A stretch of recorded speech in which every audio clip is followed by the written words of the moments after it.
أعوذ بالله من الشيطان الرجيم. بسم الله الرحمن الرحيم. يا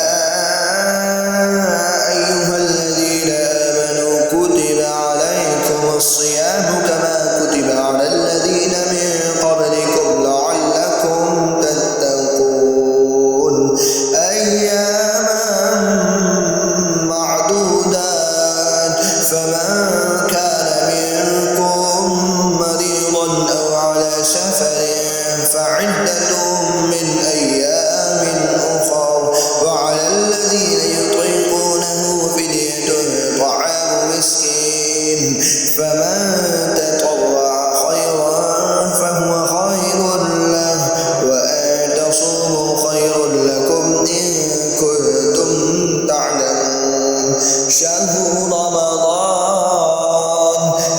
رمضان الذي أنزل فيه القرآن هدى للناس وبينات من الهدى والفرقان فمن شهد منكم الشهر فليصم ومن كان مريضا أو على سفر فعدة من أيام أخر يريد الله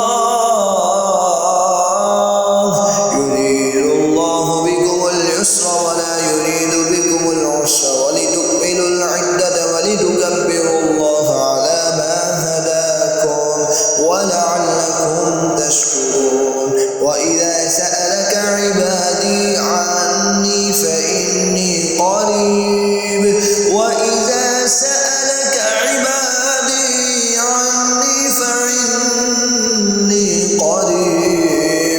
أجيب دعوة الداع إذا دعاني فليستجيبوا لي وليؤمنوا بي لعلهم يرشدون. أحل لكم ليلة الصيام الرفث إلى نسائكم هن لباس لكم وأنتم لباس لهن علم الله أنكم كنتم تختانون أنفسكم فتاب عليكم وعفى عنكم فالآن باشروهن وابتغوا ما كتب الله لكم وكلوا واشربوا حتى يتبين لكم الخيط الأبيض من الخيط الأسود من الفجر ثم أتموا الصيام إلى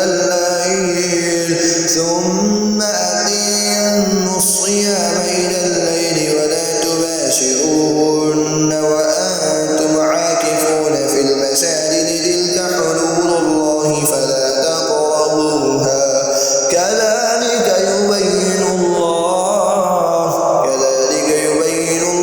آياته للناس لعلهم يتقون.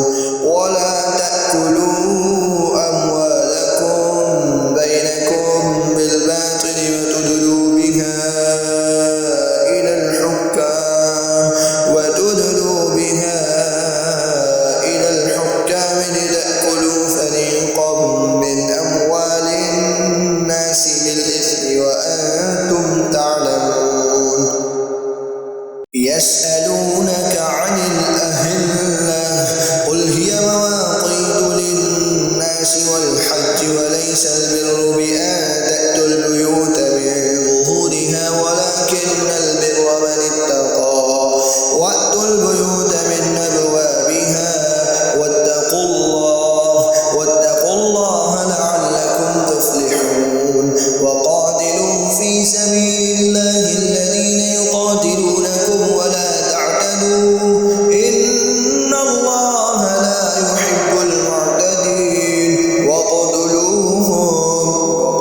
سبيل